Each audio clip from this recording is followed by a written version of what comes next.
Okay. Jeff, that means you're ready? Okay. All right. With that, I'd like to call this regular meeting of the Board of Education to order. The next regular Board of Education meeting is on Tuesday, September 10th at 7:30 p.m. in the board meeting room. Okay. I'll move immediately to the chairperson's report. I'd like to hope that everyone had a wonderful summer and wish everyone a very happy and successful school year. We are very excited to be kicking off the school year this year here. We're excited about a lot of things. We're excited about our personal device initiative. That will start 3 days into the school year. We'll give everybody 3 days to get the message out, hear what's happening, and then it will begin to be enforced. We'll be talking about it again in October. We'll be talking about the high school and we'll be reviewing how well it's going for the elementary and the middle school at that time. So please keep the phone lines open, keep yourself, talk to your administrators, keep everybody talking because it's really important that this be successful. We are very committed to the educational and social impact of devices on our students and the staff who manage them during the day. If you're a parent who is concerned about kids with devices, also feel free to keep them at home. These are all choices. And so we recognize that many people need them, but if you don't, feel free to keep them at home to give us a little support. We have a couple of important items on tonight's agenda. In particular, we'll be taking a look at the second draft of our board and district goals for the year. This is how we define what we do. It's some of our most critical work, and we're really excited to be talking about it again this evening.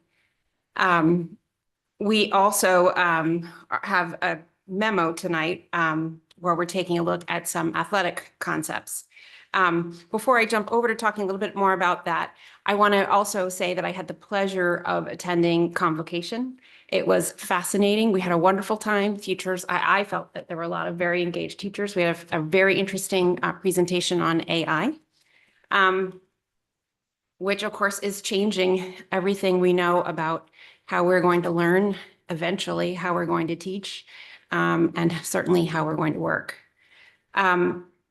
Mr. Sini and I were having a conversation about ChatGPT, and we were talking about budgeting. And he said, I wonder how ChatGPT defines it.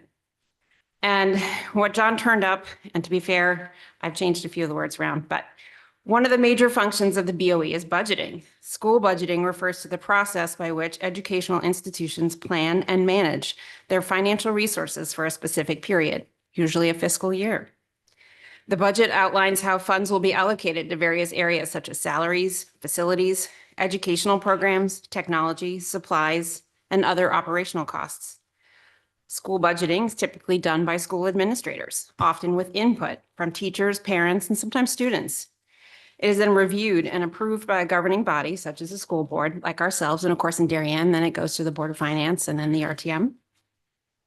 The goal is to ensure that the school can meet the needs of students, first and foremost, to provide quality education and to operate efficiently while staying within fiscal constraints. So I think it's really important to, as we all kick off this school year, also remind ourselves of what we do and why we do it. Part of why we are talking tonight about RC 11 or the athletics RC is we asked ourselves the question at the end of last year, in part of our own accord and in part because costs are up and therefore the cost per student is up, and in part because we had an ongoing dialogue with the Board of Finance in which we were appropriated less money than we originally asked for. So we said to ourselves, we've got an RC with costs that are increasing at a higher rate than the rest of our budget. Are there different questions we need to ask? Is there something we can be doing more creatively? What do we need to do? I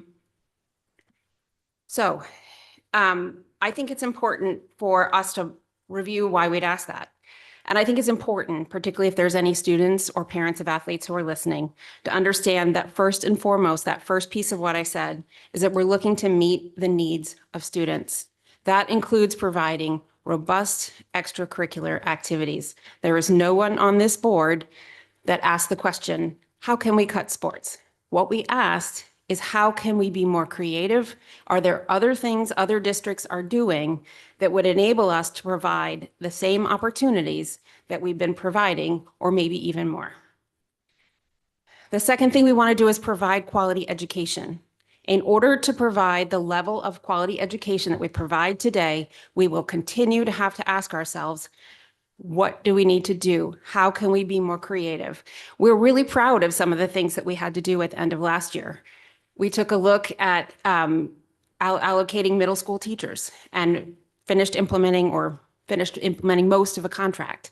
We took a look at finishing the implementation of some of the new languages and how that impacted other language delivery. We took a look at our campus monitors. We took a look at insourcing and outsourcing and figured out what to bring in-house so that we wouldn't pay additional fees to contractors, and what to leave in a contractor model. Because of that third piece, operational efficiency, which is what all of our taxpayers expect of us, that we do this as well as we can on all three of those tranches. The last piece that I want to talk about in that ChatGPT section is the piece on engagement, where it talks about how do we make these budgetary decisions. It's done by school administrators, often with input from teachers, parents, and sometimes students, and of course the board. This board stands behind the fact that we welcome the voice of teachers, parents, and students. And so we hope that as we start this new school year, as we begin this journey, whether we're talking about technology, whether we're talking about new curricular initiatives, whether we're talking about how we budget and what we pay for, that all of you will stay engaged with us, will walk with us, will understand that we may not always agree, but we're here for the conversation. Call us, email us, come up here to the dais. I've done it. Please join us. But please know, underneath it all, we are here for the students, and we're here for them every day. And I hope if you are a student and listening, you walk into school tomorrow knowing we're here for you. We believe in you. We're so excited about the programs we offer you, and nobody's looking to take anything away from you. We're looking to build you up and the programs that serve you. With that, I will turn it over to public comment. Good evening. If anyone in person would like to participate in public comment, please come up to the podium and wait for the chair to recognize you. Please state your name and address for the record, and you will have up to 3 minutes to comment. Please note the time with the chair.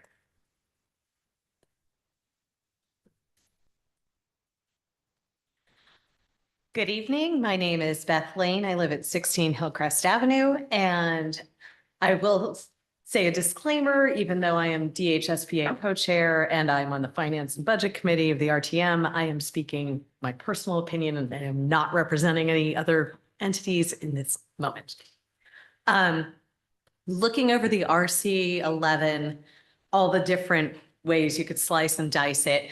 I know I've been saying this for 8 years now, but I just want to emphasize again that I think if we could move towards a system that's more equitable than the current athletic fund allocation system, that would be a benefit. Some of these things would move us in that direction, and some of them would actually move us farther away, so that there are some teams that are sort of the anointed teams and then other teams that are secondary.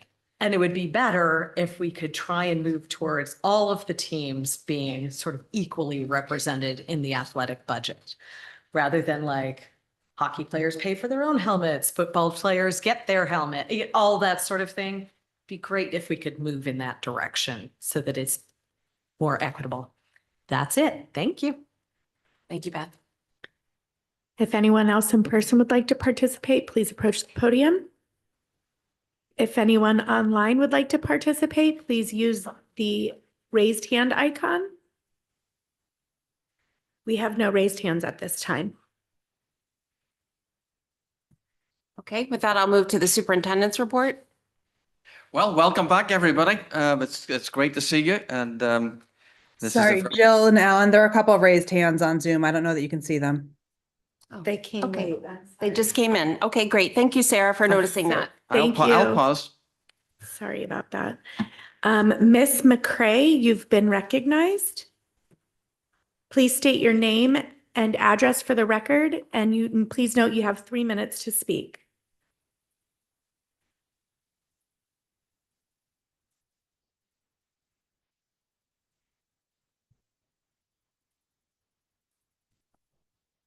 Ms. McCray? Sorry, little technically challenged. Good evening, members of the board and Dr. Adley. My name is Ailey McCray. I reside at 69 Sedgwick Avenue. I stand before you today to discuss a matter of significant importance regarding not only just my daughter, but the future of the high school orchestra program, specifically the structure of honors music and the chamber orchestra. My concern revolves around how the current scheduling conflicts and limitations of limited spaces within a chamber orchestra are impeding students' academic and musical potential. This year, we faced a notable issue when there was only one cello chair available in the chamber orchestra. When my daughter encountered a scheduling conflict between the concert orchestra and Mandarin for honors, I raised the issue before the summer and requested the addition of an extra chair in chamber orchestra. Despite being informed by Miss Minnis that her level was not an issue, that she would be fine in an honors class, she would be first on the wait list. Miss Thompson also confirmed this when I had a meeting with her at the start of the summer. But unfortunately, last week, the class was deemed as full, and there is apparently a long wait list. The nature of the chamber orchestra has been compared to a varsity sport, that it is small by nature and very specialized. However, if my daughter is of a level, why is this not being facilitated for her? The situation has highlighted a larger systematic problem. In discussion with Miss Minnis and Mrs. Thompson, I emphasize my perspective as a professional musician. I've worked all over the world with orchestras, and the necessity of a flexible system that accommodates the programs we are building and the students at the appropriate level, allowing them to continue their musical pathways and passions. I also underscored the vital role of a full string orchestra class, not being offered part-time, one lesson every 8 days, and then joining for performances for 0.025 credits for a whole year of commitment. The social and emotional well-being of this class has been a crucial element of my daughter's experience in high school. She has made many friendships, and it has offered a balance within her academic schedule, and it was fostered within her other classes. The current structure seems inadequate if there is a long wait list for cello spots, when considering that 5 elementary schools feed into middle school and then into high school. Ms. The fact McRae, that this year, only one student could join the honors program shows a lack of flexibility and restricts students from maximizing their GPA and credit potential. And Ms. we talk McRae, all the time. thank you. You're at time. Okay, thank you so much. Thank you. We do have another period at the end if you'd like to finish your remarks. Ms. McNamara, you have been recognized. Please note that you need to state your name and address for the record. You will have up to 3 minutes to speak, and note the time with the chair, please. Absolutely. Thank you very much. Krista McNamara, 69 St. Nicholas Road. I am here also to echo the comments that you heard from the first public speaker regarding your agenda item on RC 11. I am very familiar with this topic. I ask also that in future agendas, it's more transparent and listed as the athletic budget to help the communication and the information as it's spread to the parent community to work with you as a partner in this dialogue. I am concerned with some of the, I will say, proposals or items that were mentioned. in that memo. I would echo, I'm concerned that they move the district to a less equitable athletic experience for our students by, for example, dissecting or separating the SEAC versus non-SEAC sports. I know that's one of many options that has been presented to you. I find that most disconcerting. I'm also concerned about the funding and how it is spread across the respective sports. As mentioned before, yes, I have struggled to understand why protective equipment is supplied for some contact sports and not other contact sports. I am concerned, surprised, and confused as to why some off-site sports are paying 30% for their facilities, where other sports do not. There is no pool at Darien High School campus. Yet, as I understand from your own budget documents, that the $6,323 dive fee for women's or girls and boys diving is assumed by the district. I just ask that as you pursue this topic, which I do think is worthwhile, that you look to bring more equity across all your sports, as opposed to dividing it between more haves and have-nots. Thank you so much for your time and for this work you're doing. Thank you, Krista. If anyone else online would like to participate in public comment, please use the raised hand icon. We have no raised hands at this time. Okay. Okay. Just give it a second. Okay, take it away, Alan. Well, we're back. Good evening, everybody. It's nice to see people in person and community members online. Thank you for your participation. And it's a wonderful experience the night before, and it's a wonderful time of the year is true. If you haven't been a teacher or you haven't had the opportunity to teach or otherwise, there is a strange physiological condition that comes along with this time of the year. And it's just a very special time of the year filled with hopes and anticipation. I expect around Darien that the kids are filling their book bags tonight, or parents are filling it for them. And by the way, I'm talking about a kindergartner or a senior, right? Anywhere in between. They're laying out their clothes, whether you're 16 or 6, for tomorrow, and they pack their bags with the hopes and dreams of a productive school year. I would just share with you that our staff, our schools are ready, thanks to Kevin and his crew, and our staff is ready to receive your children, to care for them, and to inspire them. The theme for the year of convocation was a whole new world and a whole new year. And the whole new year gives everybody an opportunity to experience success. So you'll be pleased to put the kids on the bus tomorrow, or drive them or drop them off, and we will be pleased to receive them. I just want to mention, actually, Jeff's in there, and he's just like, he doesn't get a wee shout out all the time, but for convocation and everything that he does, and also Andy. Is Andy in there?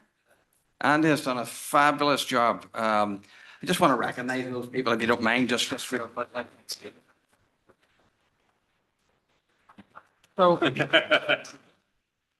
So Annika is at Yale somewhere, probably, at this particular. Annika Mengel, who was a senior presidential scholar, graduate of the school.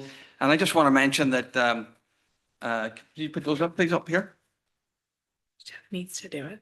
Can you just put those up so people can see it, please? I'll tell. They're here. Just give it, can you see that? We can see them Okay. here.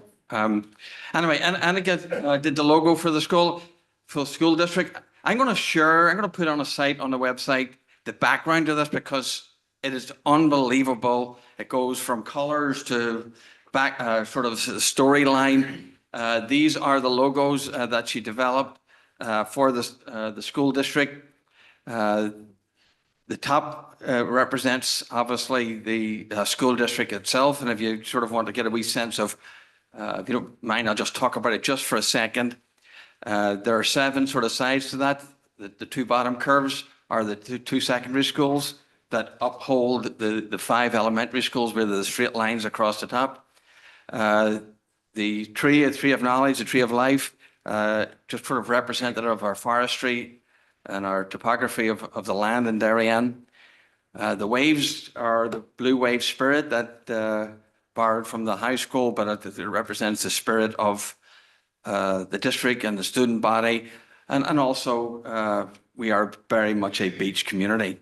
The roots of the tree represent all the attributes of the portrait of the graduate, and they sort of bring your eye up to the tree itself. The tree itself represents, as I mentioned, the tree of knowledge, essentially. I like to think it's a given tree too, kindness, but that's okay. But the trunk represents the district. The two boughs represent the two secondary schools. And if you look at those two boughs, you'll see that there's 5 branches that come off that. Those are the 5 elementary schools. The Darien High School was just slightly modified, and the middle school was just slightly modified.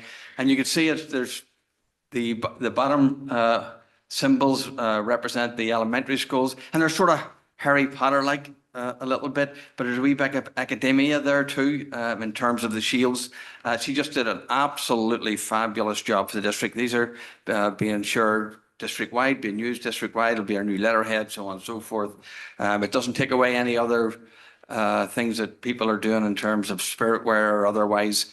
But she just did an absolutely phenomenal job. I will share the full documentation because I think it's worth you just looking at it to understand the depths of what she's done. So, anyway, with that, we thank Annika wherever she is, and we wish her well and much success, and I'm sure that she will experience that. Summer was very busy with curriculum work, facilities. Thank you, Kevin. Kevin will talk tonight, but particularly working around HHR, the facilities and maintenance department just did a phenomenal job and have done a phenomenal job getting the schools ready. We had successful programs over the summer. These included Aladdin and Seussical. These were our theatre programs. We had the all-staff convocation, which we rolled out the video wall. If you haven't seen this video wall, this thing is something else. There will be a ribbon cutting, formal ribbon cutting on September 10th with the foundation, Darien Foundation. It's just absolutely unbelievable. And it will get tremendous use. We've had 3 days of orientation for our new staff. We have about 40 new staff. That includes the new administration. And we've had 3 full days of professional learning, a 4th today for people to get ready in their classrooms. All general education positions are filled, and Marge will give you a wee bit of an update on the details of general education and special education a wee bit later.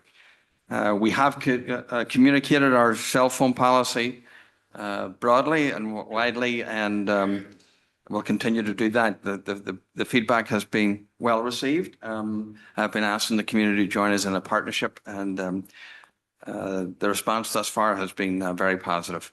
Believe it or not, open houses are around the corner. They started September 12th. They're on the website. I won't go through them all. Just a wee note, if you were expecting, the elementary conferences are in October. That was the new conferences that we passed on the calendar, and they will be early release days for students. But we're looking forward to tomorrow, first day of school. Thank you. Thank you, Alan. A lot to celebrate there. Approval of the minutes.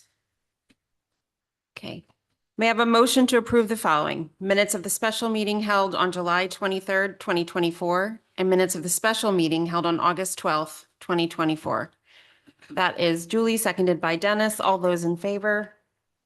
That is unanimous. Thank you, Dave. So that's unanimous. Okay. Board committee reports. I don't know that we have any because we've been away for the summer, away from committees. Alan's already given you an update on HHR, and we've sent you some documentation around.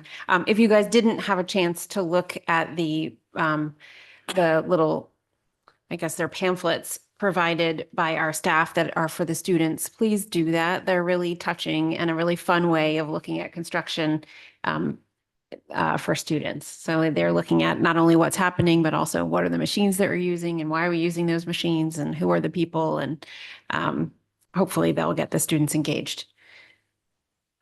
Any committee reports I'm missing just in case? Okay. With that, speaking of HHR, I'll turn it to Kevin. And of course, Alan has said thank you, but certainly the board extends great thank yous to you and your staff as well. It's been quite a summer. It has. You actually stole my introduction. Oh, On a typical summer, the facilities department is a very busy and chaotic and oftentimes insane place to be. This year's probably stole the cake. you're welcome. Renovating and demolishing 3 elementary schools all at the same time is a very ambitious project, and it definitely threw us a number of curveballs that we were able to hit, thankfully. So in addition to not only that tremendous project that we're undertaking, we had our regular capital projects, which have all been either completed or partially completed as of when I wrote the memo. The remainder will be addressed this fall and into the winter semester, namely the second phase of the high school theater project. The memo outlines, a number of the highlight key projects that we undertook, but what it doesn't take into account is all the hundreds of hours and work orders and routine and mundane things that our team handles day in and day out. And I always like to take a moment and thank those folks on the custodial maintenance and grounds team, because without them, our schools wouldn't be looking the way they do for tomorrow morning. So with that, I'll take any questions that you might have. Good. Does anybody have questions about the memo? Julie? Thank you. I can't imagine what a summer you all had. Thank you. Just real quick, and you might have just said it and I may have missed it. Anything in here that was scheduled to happen from when you wrote the memo till now? All those things, I assume. Right. So one update is for the Oxbridge Solar. Originally, we were thought the commissioning process would be done this past week. We've actually been delayed a week just due to some paperwork, but we did get the clear from Eversource to start using the solar panels on Oxbridge. You're welcome. Any other questions on summer work? It's very helpful to have this, Kevin. We haven't always done this, and we do so much facilities work over the summer. It's really helpful to see it come to completion. So thank you to you and your team for, on top of preparing for all of this, plus school opening, for also doing this for us. You're very welcome. Not a problem. All right, with that, All right. we'll, If I no, may say, just, Have a good night. Madam Chair, that he also talks about the buses being ready and so on. I just want to make sure that actually everybody along this side of the desk here who's contributed to the start of school, from our transportation, taking over special education transportation, we're ready to go, hit the platform running, business office, hiring everybody. That's greatly contributed to a smooth opening thus far. Thank you. thank you. Okay, update on enrollment, Rich. So there are not many significant changes since we updated the board on July 23rd. Overall enrollment fell by 4 students since July 23rd. Elementary schools lost 2 students, the middle school gained 2 students, and the high school lost 4 students. The main change really was in kindergarten. Sorry, what was the last thing? The main change was in kindergarten, where there were 5 students lost. Okay. Any questions about this memo? Julie? Thank you. So Henley kindergarten's closed, but we're locked now on our sections, right? So Correct. that stays where it is. And then the next time we look at enrollment, Rich, do we look at it at the October 22nd meeting when we talk about class sizes? Do we revisit this then? That, and then whenever the first November meeting is, you'll get the updated enrollment forecast for next year plus the October 1 numbers. Okay, that's great. And then, sorry, last quick one. In that October 22nd meeting, I'm assuming that'll be a chance for us to review how things are shaking out at Middlesex class size wise. Oh, and yeah, yeah, distribution. Okay, just figured this was a good time to ask that. Thank you. Bring that up again when we're on the master agenda, please, just so we can mark it. Thanks. Robin? Rich, Oh, okay, Dave, then Robin. sorry. Okay. Did we get any color as to why these changes occurred? Did people move, relocate, or any other info? So in the kindergarten cases, sometimes it's a student that's essentially registered, but either the parent pulled them back or they decided to go to a private or parochial school. And then in some cases, we did have some move outs. Thanks. Robin? With Darien High School, the plus 22, I know, some of those were in sophomore and junior grades. I mean, were those families that were moving to Darien? So not in all instances. So our persistence ratios in those grades were slightly higher. And so our persistence ratios typically track anywhere between like 99.4 and 99.7%. In the case this year, they were actually much higher than that. And so we retain students that typically we wouldn't have. Thank you. So they were higher than 99.4 to 99.7. It doesn't seem like a big jump, but it does actually materialize into numbers. Thank you. I'm sure. Yes. I'm just pointing out, it was in the memo to you that we dropped between the last time we spoke, one student below fourth grade at Ox Ridge, which I'm just talking out loud here that that would potentially say that you could reduce a section. We're not recommending to reduce a section given the time and so on and so forth. And actually, I wouldn't necessarily reduce it anyway. The same way as if we had added a student above it, we wouldn't necessarily add a teacher. Right? So it works both ways. And I think this is best for the communities. Okay. Any questions about that? Okay. Any other questions on the memo? Okay. Thank you, Rich, for this work. Okay. Discussion on June 2023, 2024 and year-end financial report and possible action on proposed budget transfers. And Rich, also, when you present this, would you take a minute to talk about the fact that we don't usually do year-end at this time, but that we are doing? I skipped one? Verbal update. Oh, I did. I'm sorry, Marge. Verbal update on general and special education staffing for 24-25. So as Dr. Adley mentioned, we are fully staffed in general education despite a growing phenomenon of both certified and non-certified staff notifying us as late as last week that they were leaving. So, you know, when you're in the business of children, that's sort of a tough pill to swallow. And the teachers union knows how upsetting it is to all of us. Special education has been hit particularly hard with this. So we currently have 2 speech and language pathologist positions open, both of which had previously been filled, but people withdrew at the last minute. We have 2 occupational therapists positions open. Again, we had only 1 open last week and someone withdrew. And we have 1 special education teacher at Hinley, again, which was filled, and the person let us know a week or 2 ago. But Mrs. Klein is going to update you on some good news where those openings are concerned. Okay. It's actually good news. So we were able to really interview a highly qualified candidate for the special education position today. And that is at Hinley, and Ross Cooper is looking into that. That was a very positive interview. We had 2 interviews with OT candidates, one yesterday and one tomorrow. So we're feeling very positive about that as well. The speech and language pathologist, the one that is open is a district-wide for an oral motor specialist. We were not successful with that, so we're continuing to look. We won't fill that till we have the person to help offset contracted out services. And the other speech and language pathologist, we have a highly qualified candidate who hopefully will give us an answer tomorrow, and we'll keep you posted. Okay. And for any of those, if we don't fill them, if these optimistic predictions don't happen, what happens? We'll go back to contracted services. We've kept our lines open with our Constellation, who we do OT with. We've been ongoing with them as well. And for our speech and language pathologist, we work with one of our currently contracted providers also. So we've been in contact. They're helping to fill some short-term SLP positions right now. Okay. Thank you. Any other questions about that? Sarah?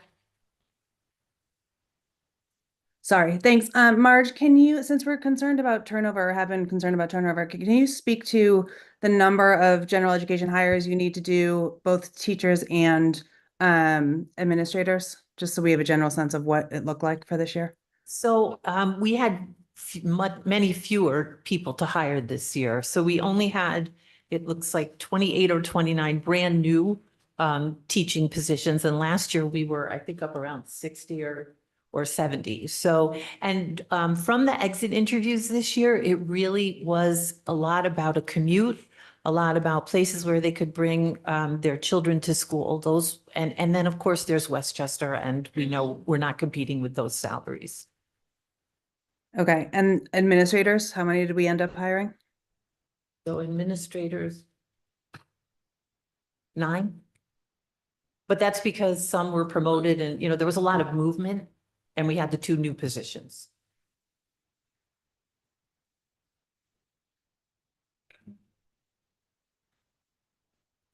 How many did we hire in special education? I know some are both, well, administrators. Both. Well, there were two new SLP positions, so those are new that were approved by the board. For administrative positions, there was just a restructuring that we had our middle school and high school chairpersons become 12-month program directors. Scott McCarthy became K through 12. And there were, of course, the 5 OT positions that you offered for district employees. We also. I also, You go. I'm sorry. There was one other, it's a contracted person, our physical therapist, who we very much have worked with incredibly well over the last several years, took a position at CES. So we're looking for PT contracted positions. That's not a district position, but we're searching for that as well. There were 12 certified staff members, teachers, psychologists, and speech and language, in addition to the 3 additional openings that we have. So a total of 15. So on a positive note, if I can just show that also, we were able to successfully hire 2 qualified psychologists over at Hinley, and we had filled the position at Tokenique with 1 psychologist as well. Great. So that is the upside. Great. And did any of that have to do with the new initiative that you put into place, Marge, with how we were working with? Yes. Alicia Dadden and Scott McCarthy, they have become a great pipeline for us from that program. And we have two interns and then another informal intern this year, which are all very promising, but 2 of them did come from the intern program. Okay, thank you. Okay, other questions on this line item? No, okay. Rich, discussion on 2023-24 and year end. And again, please explain that we're doing year end early. So this is the unaudited financial report for fiscal year 24. We did end the year with a positive balance of $3,675. The general education RCs ended up with a positive $7,685, while the special education RCs ended up with a deficit of just over $4,000. Overall salaries did end up in the negative by $23,775. This was largely driven by an overage in curriculum writing, but some offsets by the new salary schedule for custodians and some salary savings. Operating ended up in a positive $27,346, primarily due to some small savings in various operating accounts such as supplies, books, dues, printing, and materials, and then about a little over $5,000 in facility and security expenses.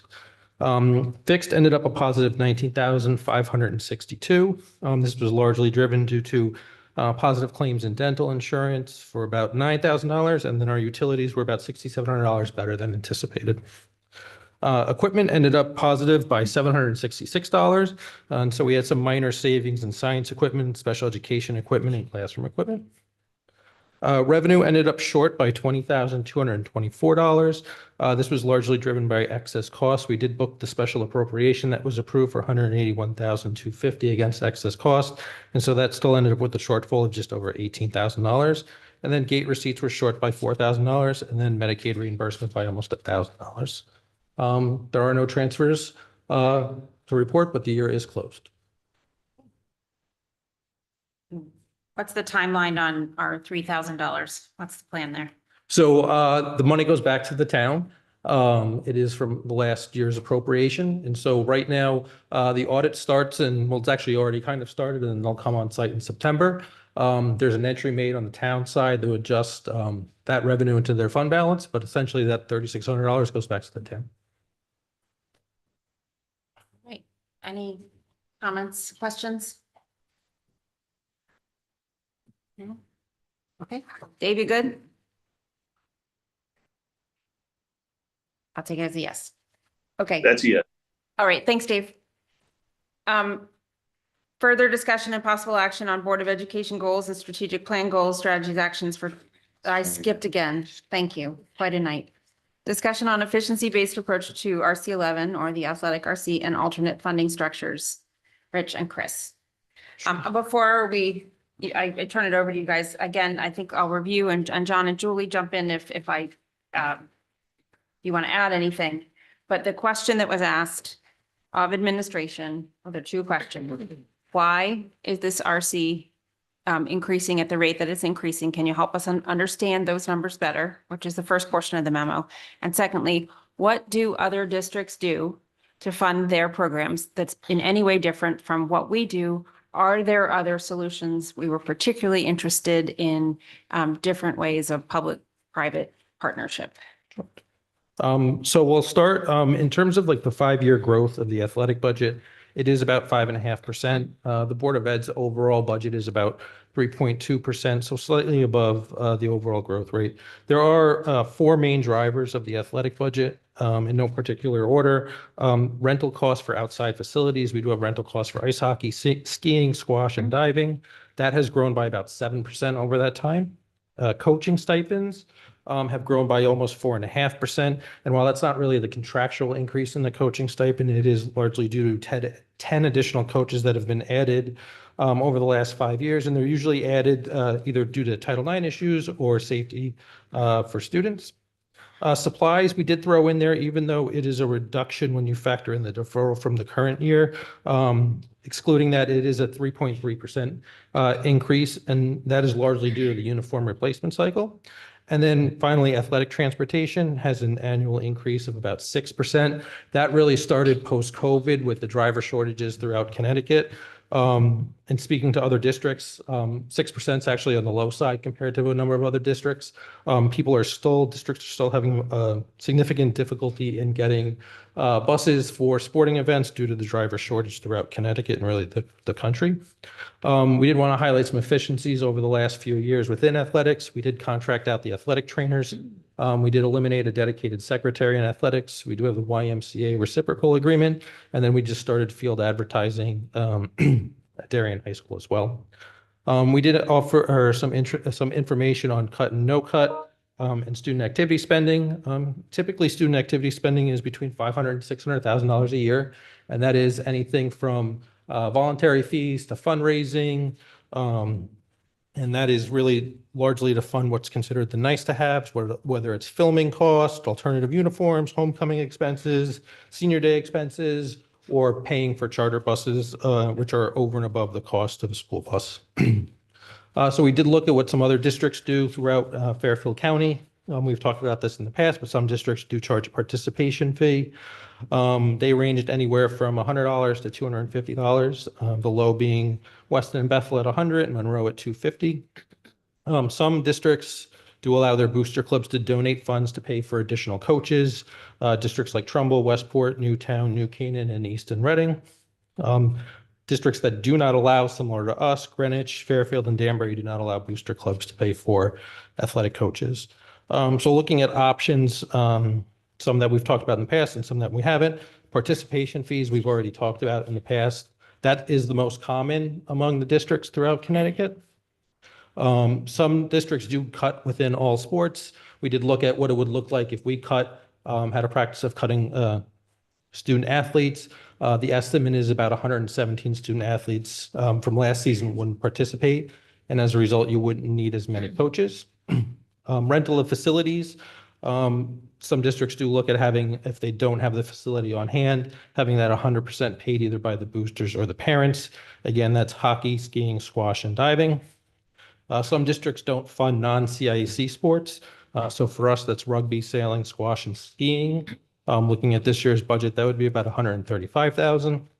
While no district we could find has a cap on the number of coaches that they provide, we did hear from some that said it's kind of been like flown about as a potential option. So if you capped coaches at 2 per sport level, meaning 2 at freshman, 2 at JV, and 2 at varsity, so 6 coaches in total.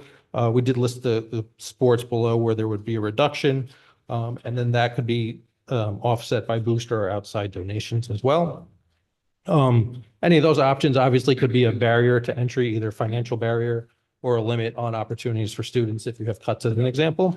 And then we did want to highlight potential budget increases for fiscal year 26. We do have the deferral of the uniform replacement cycle.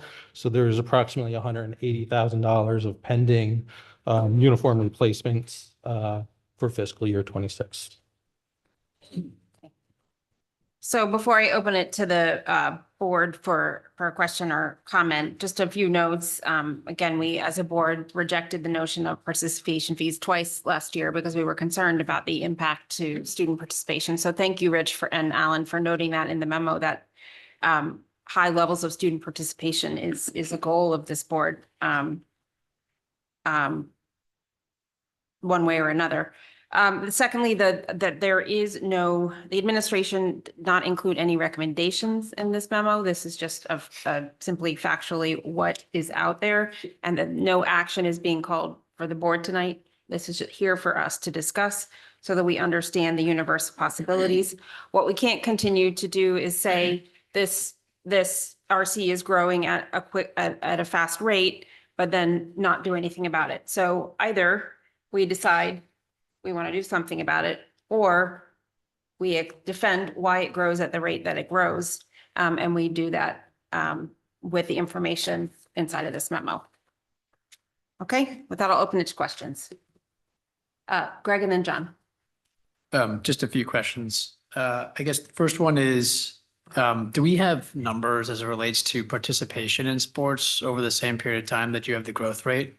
I think you do. Well, we do. I think, I don't have exact numbers, but percentage wise, we're upwards of 80 to 85% of our student athletes, of our students participate in at least one sport during high school. But just in terms of the growth rate. So I know like the easiest comparison for me is like special education. Like I know that I think the growth rate in that is actually way higher than sports. But the reason for that is because enrollment has increased so much. So has participation increased? I justify the think it's growth, part of the or- board packet. Every year we give out a one pager with has the number of participants in each of the sports. Okay. I think overall there's been an increase. I'd have to refer back to that board packet, but I don't have exact number, but yeah, there's been an increase, which I think is evidence here why we've asked for those additional coaches. Okay, yeah, I think that would be a good follow-up just in terms of getting that additional information so we could actually see like maybe what's actually driving the increase versus just the dollar numbers. And then my second question was just in terms of the overall size of this RC, what is it as a percentage of the total budget? Do we know So that? it's $2 million, RC11, and our budget for next year, or this year now, is 119 million. So it's not a significant Okay, so less than 2%. Okay. John, and then I see you, Evan. There was a memo based on some questions I asked, so can we get that posted with it? But, you know, one of the points, well, first of all, like when you look at the main drivers and Rich talks about athletic transportation, that's a $362,500 line item for fiscal year 25. And then you look at the increase, it's one of the fastest growing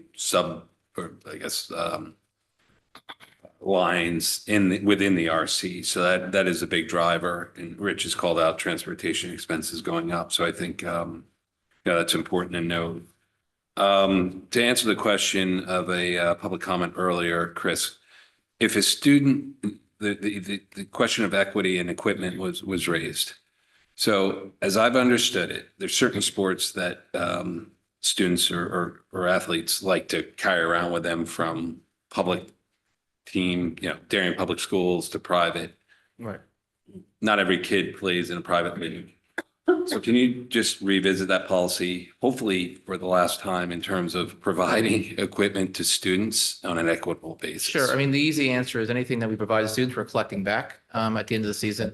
Football helmets being an example. Hockey helmets, our students come to us with them. So, where a student would certainly have one if needed, most, if not all of them, come to us with a hockey helmet and they take that with them at the end of the season. So it's privately owned. They use it in the off season for their off-season training and team practices. So again, as I've heard this question asked too many times, and I want to make it very clear. If a student doesn't have their own equipment, safety or otherwise, the district will provide that equipment to that student. Absolutely. Okay.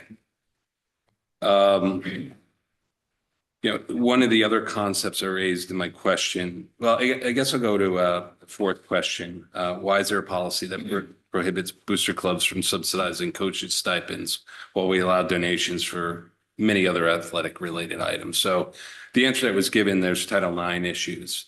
But I guess Rich or Chris, in the districts that allow, like, let's just take New Canaan, for example, that allows private donations to subsidize or endow or whatever you want to call it, coaches. I guess there's a way of managing around Title IX So- issues. Again, so in some cases, you might have to turn down the donation as an example. So Okay. let's say the Booster Club wanted to donate money for a boys soccer coach, and that would create a Title IX issue because you didn't have the same amount of coaches for girls soccer. You could just say, we can't accept a donation. And that's essentially how you would have to manage it. So you can manage it that way. Okay. And then the year-to-year donation, again, we can manage around that. Again, you can't guarantee a donation, and we don't want to, as a board, if we got a donation for an additional coach, wouldn't want to adopt then an increase in the budget in years following. So there's a way to manage around that too. So you would essentially fund the coaches that you felt were needed funding from the board's approach. And then if Booster Club gave you, let's say that those 2 soccer coaches as the example, in the following year's budget, you wouldn't budget for those 2 that were given. You'd go back to what you originally funded. And if they chose to fund it again, then you'd either accept or deny them. So, and the last question on this, is this a board policy or district policy or hiring policy? So there's a policy that you're not supposed to take a donation if it compounds your budget with future expenses going forward. So you would have to know to manage that. The student activity manual also does talk about not subsidizing, which isn't really a board policy. It's kind of like more of a guideline, subsidizing board operating costs.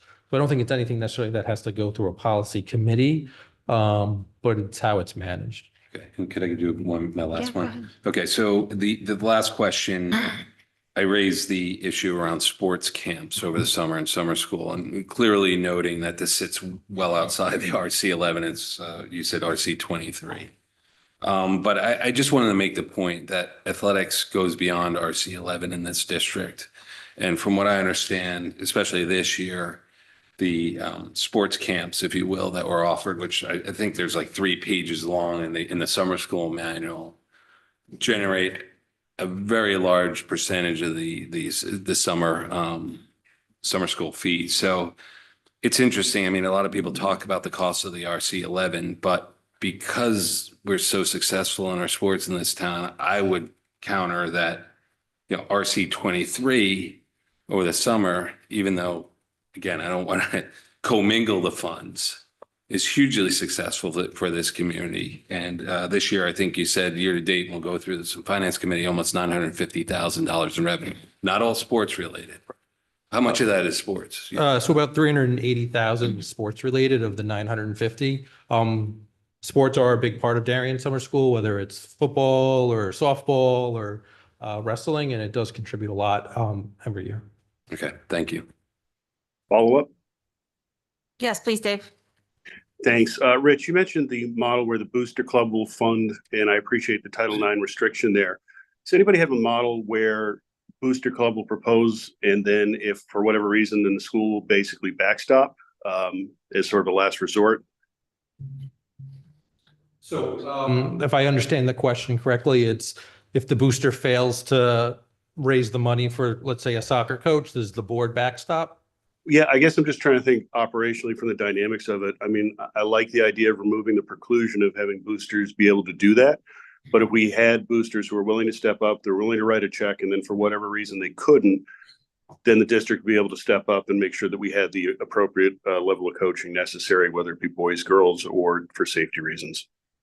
So the board would, in a case like that, the board would have to approve obviously have money identified within the budget that's not allocated to something, and then would have to approve a transfer. So I know in New Canaan, as an example, every year the boosters go to the board within that sport. So they go to the fall and commit a certain dollar amount for X number of coaches. The board accepts that donation. They hire the coaches.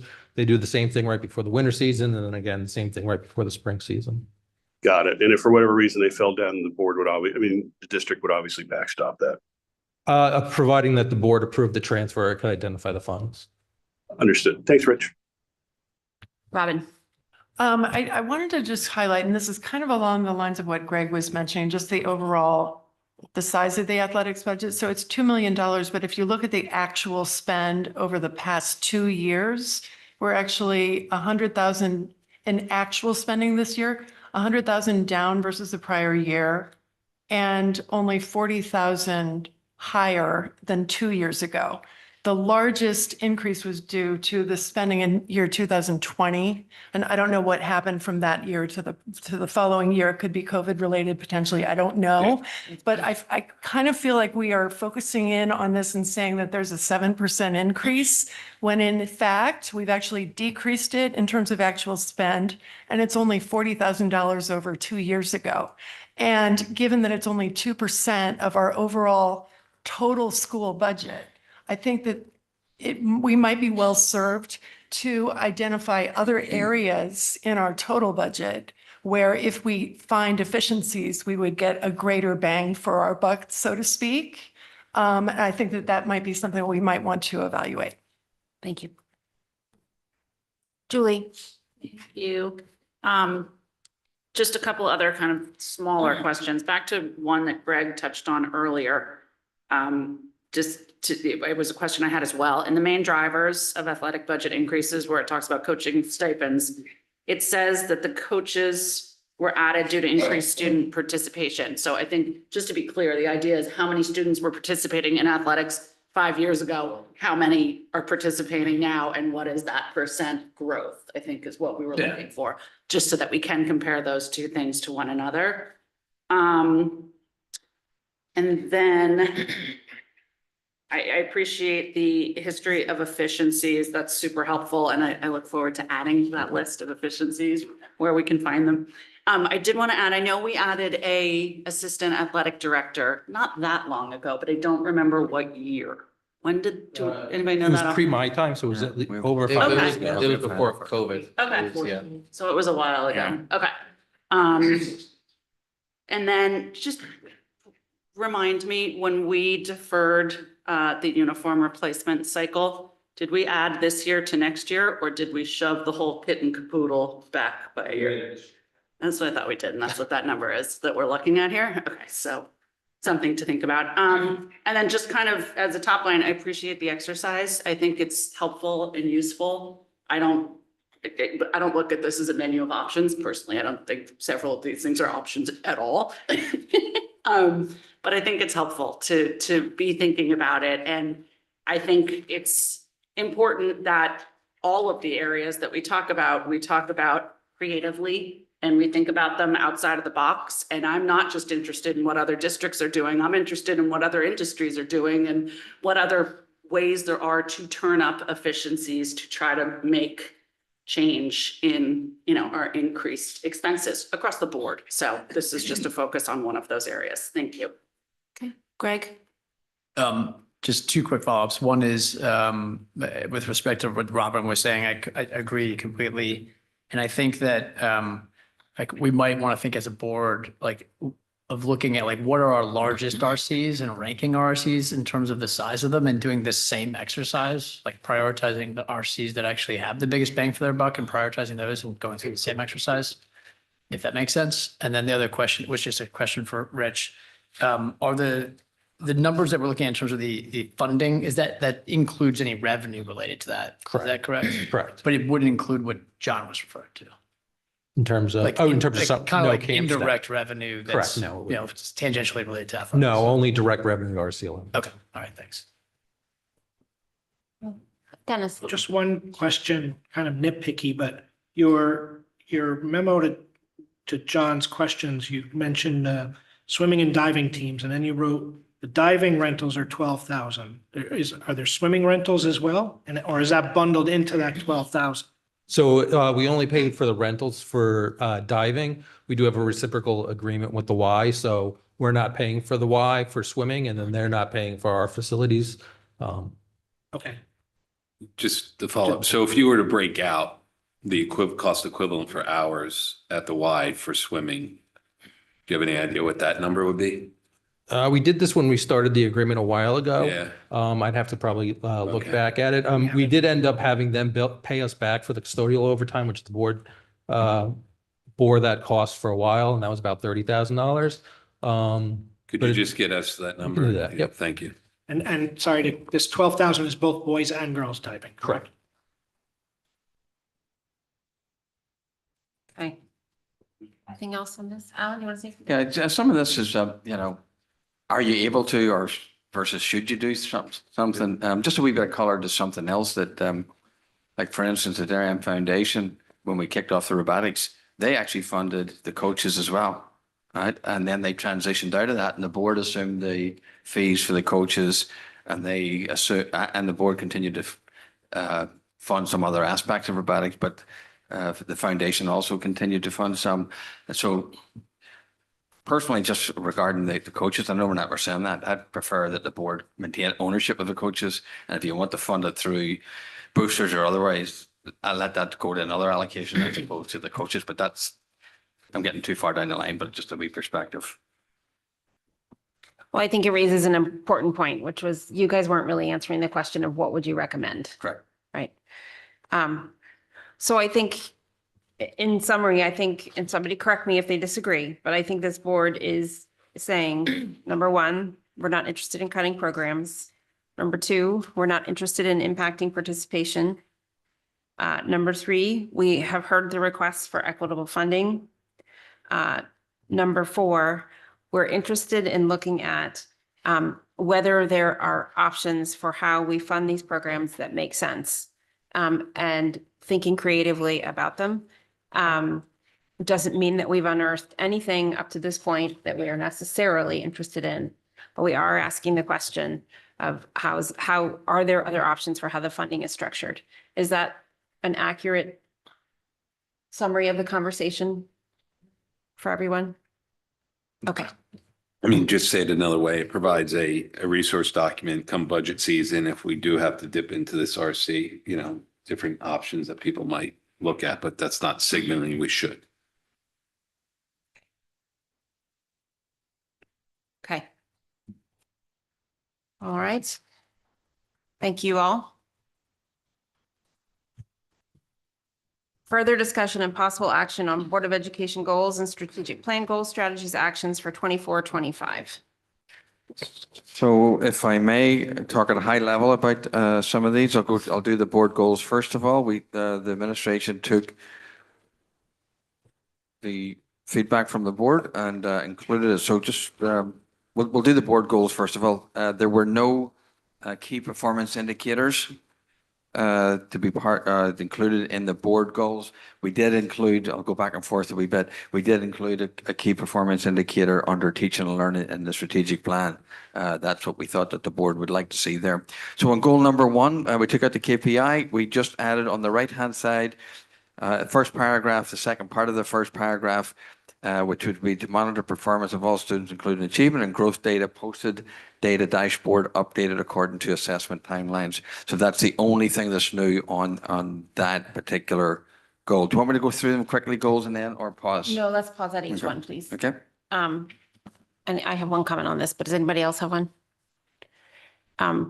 Rich, this is for you.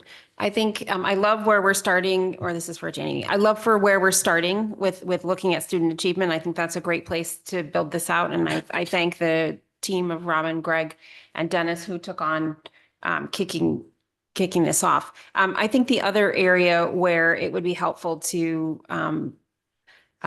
trial some new metrics, Rich, is under technology. We always talk about that at budget time, but we are often asked a lot of metrics related questions. So if we could be thinking about that ahead of time, and we can talk about the right time frame to get the information to the board, but maybe if Jeff et al. Can come up with some suggestions, but certainly we always ask questions about usage and efficacy. And I think that's another area we'd love to see some trialing. So I don't know if you need to add that in here in any way, but.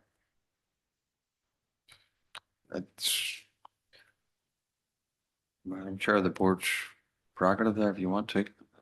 Yeah, let's just add an action step is develop metrics for our tech spend and Okay. our tech program. Okay. Does everyone agree with that? Yes. Okay. Okay. Goal two. Moving on to goal two. Goal two was changed to the alignment of the strategic work.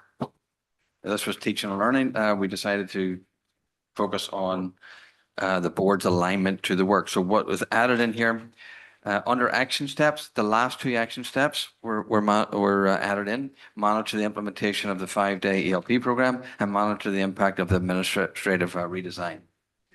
And then on the evidence board review of ELP and administrative programming, that's under evidence, the last bullet. So the last two bullets on action steps and the last bullet on evidence were the changes. Just one thing, going forward, it would be really helpful if we could, if there were new things or things that were changed, if that just could be noted to the extent that we're going through. I iterations. highlighted mine. I'm sitting here thinking it'd be a good idea to highlight yours. So, Because it would be a lot easier Yeah. just because we've made, a lot of Yeah, progress that's here, fine. but I think it would be just helpful. the changes weren't dramatic, but yes, that's a fair point. Thank you. So again, the last two action steps and the last bullet under evidence.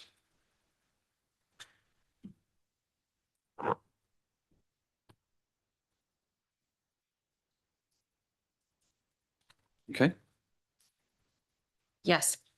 Anyone else? Okay. Wait, sorry. Greg, do you want to add anything to this one about aligning our evaluation processes?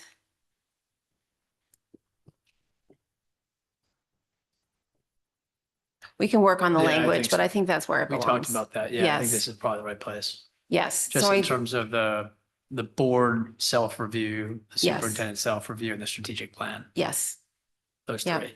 Is that in here currently? no. So Oh. that's, we need to add that. Yeah, this is probably where it belongs, alignment of strategic work. Yep.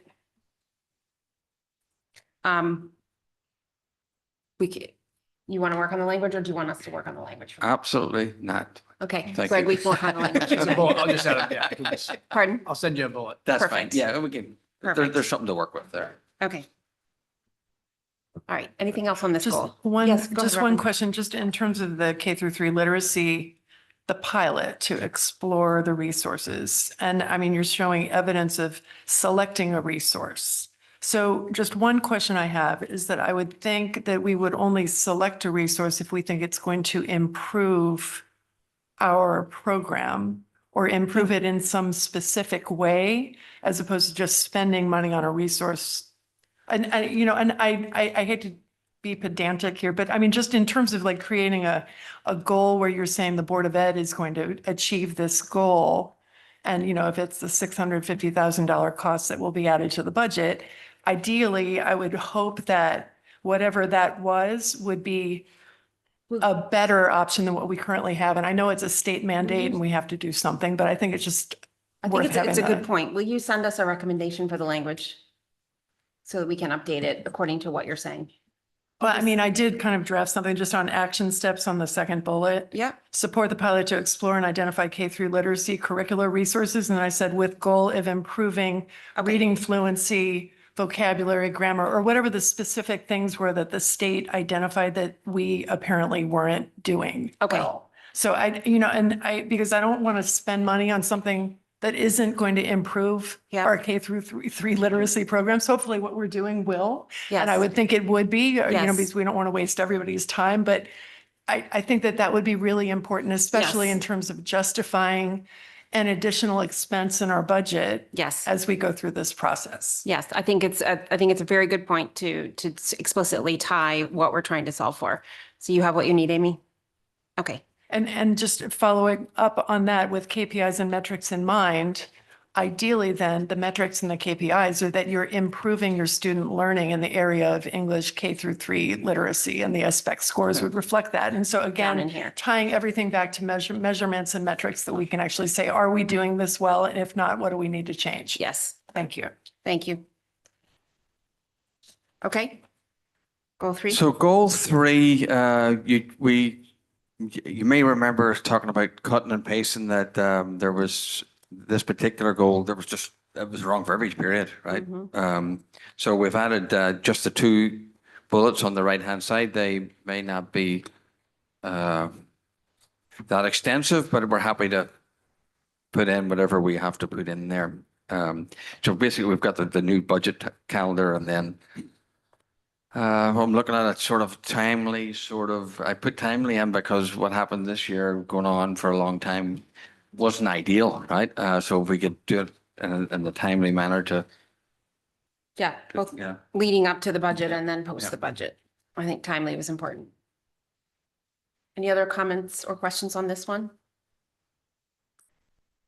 I think in some ways, the name of it is actually a little bit different. It's alignment Yeah. and strategic work is part of what we're doing, but we're really updating our fiscal 20-year-6 budget process. But I quibble. Any other comments? Okay. HHR. Yeah, the evidence on the right-hand side, every time I look at something with a fresh look at it, that sometimes it just doesn't sit. Those two don't really sit with me as well as I probably should have. Agreed. I would invite some other thought to that. We could, Agreed. but it's not that complicated, really. No. Which you could say they might and you change it, but sometimes when you look All at right. it, Sounds like HHR committee job. I'll do that one. right? So that can be done. We can just reword that one. That's okay. On it. So goal 5, the only changes that were made here, bottom of page, bottom of the strategy, last bullet, streamline the work of the Board of Education subcommittees. There was a desire to put that in. That's put in. Under evidence, the last 2 bullets, develop a Board of Education handbook, improved accessibility content of Board of Education web pages. Julie, I think that's the one that you've been talking about for a wee bit of time. So those were the 3 changes that were made to this particular goal. Just one question. The handbook, is that for purposes of like new members as part of the orientation? Is that the intent Yes. of that? Okay. Yes. Okay.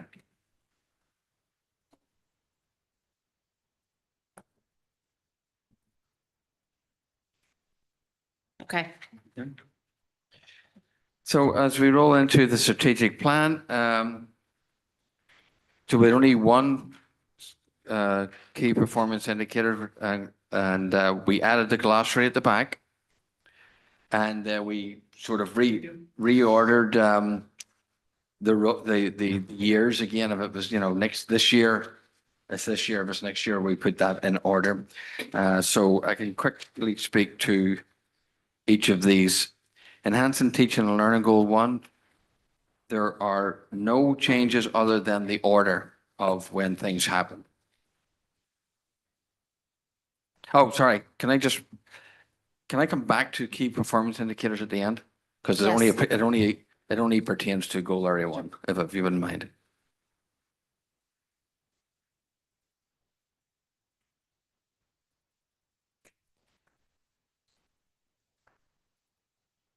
Goal area 2. Action, the second paragraph, we added students to the staff. Outline a wellness program for students and staff. The 1, 2, 3, the 4th action, timeline and evidence for paragraph 4, the 4th action. We kept this here instead of 7B. There was a discussion where to put this. We felt that under wellness as well, the use of cell phones and so on and so forth was appropriate to keep it here. It can go anywhere really, but we felt here.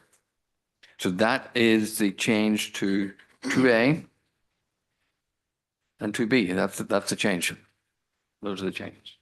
Any questions on 2? And we'll come back to 1. No? Okay. Goal area 3 is easy because there are no changes. Any questions on 3? Okay. Goal area 4, the only change in goal area 4 is 4B. And it's the very last paragraph, the second part of the very last paragraph under evidence. So 4B, bottom right-hand corner, it says monitor and analyze time allocated for professional learning during this school year for certified staff. So that was a request that came from the board to add, so that's where we added it. Okay.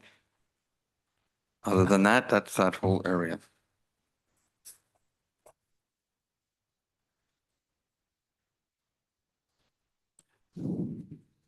Maybe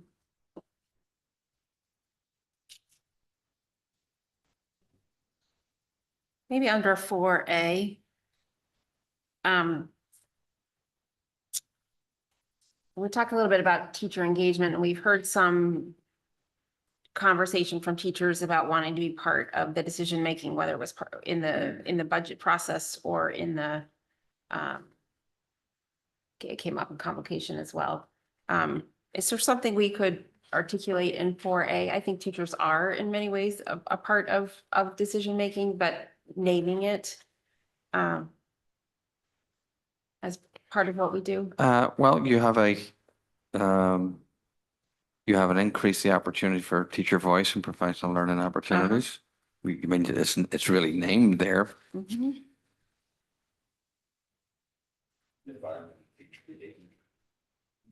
Mhm. Okay, Well, it says to foster an environment of teacher engagement right at the top. okay. All right, then maybe what we can do is just think about that Yeah, evidence yeah. and whether there's something to add into evidence.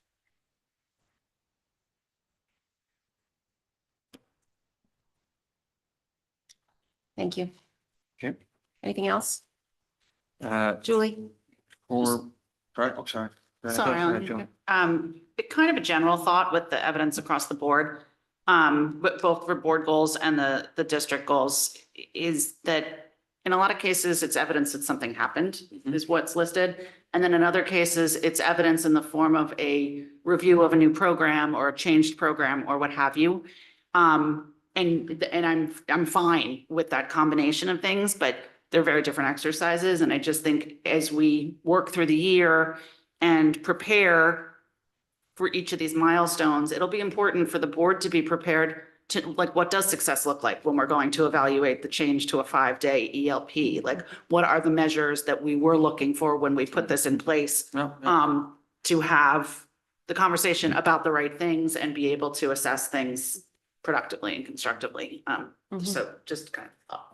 Jill, Thank can you. I just build on that piece? I mean, on my copy, I added a column to the right of evidence, which is basically metric or KPI, which is more of the numerical data that you would be measuring. And ideally, I'd love to see that on a year-over-year basis. I know we're doing this quarterly potentially, and that would be probably difficult to do, but the evidence, to me, it's more of a milestone potentially, like Julie was mentioning.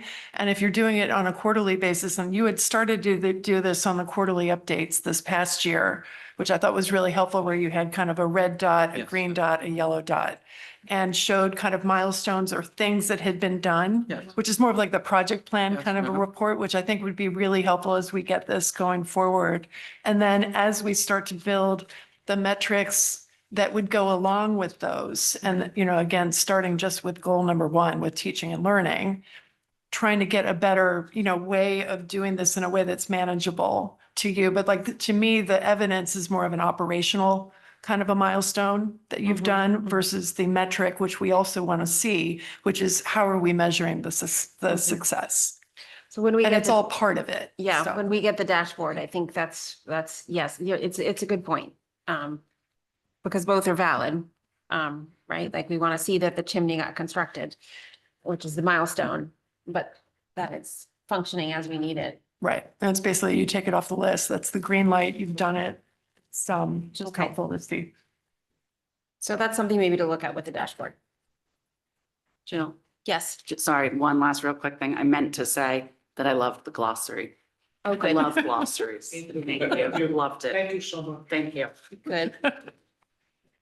Goal area 5, we took out Aspen strategic action and put it in goal area 7A.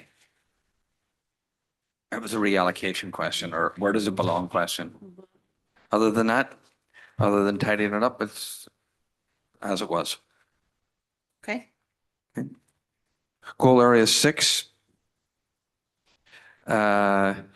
We added in Tokenique, Middlesex, and Darien High School, so we wanted to round out all 3 of those. And then we took out the energy conservation.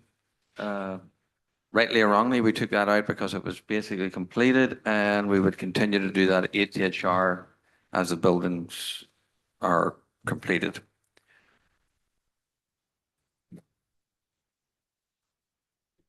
Okay. Goal area 7, consider implementing a new data management system. Action steps, the very bottom one, that came from goal area 5 that we just talked about. The evidence came from goal area 5 also. And then goal area 7B, we added in a wee bit of the back end of technology. So we extended the very top, the action step 7B, develop, maintain accessible database systems for inventory, student management systems, reporting, equipment, teaching and learning. And then evaluate those current systems and any recommendations for changes. Thank you. Then the much talked about glossary. So if I may go back to goal area 1. So here's where we so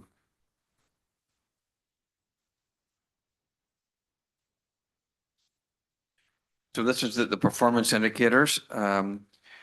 There was a small work group of the board worked on this. If they want to comment on, very happy to do that. I want to thank them for their work. This was the administration sort of take on some of the feedback. I think the work that the committee members did a very nice job. I think they tried to narrow it down a wee bit. This is our take on narrowing it down a wee bit more. And I'm happy to have discussions about where the subgroup committee are, what their thought processes or differences are in this. So the theory behind this is we would ease into this with goal area 1, and we looked at grade 3, grade 3 being a real significant indicator in the child's ability to read and future success. 3, 5, 8, 11, we included 11 and 12 as the end of the school experiences. So for SBAC, science, SAT, AP, seal of literacy, graduation rates, and we included analysis of the subgroups, and most specifically in special education and our multi-language learners. And we were looking at growth opportunity, like what are the growth over time. There are a few that, if the board members want to speak to, a few other indicators that we haven't listed here that possibly the board might want to consider, but I'm happy to defer to Mr. Gramblin, Dennis, or Robin at this point. And if there's some higher level discussion to have here, I'm happy to do that. But also, if you three want to just take another, after having heard a little bit from Alan, ask some questions, if you also just want to review it again against what you did and see if there's any updates. It sounds like we have a few updates anyway.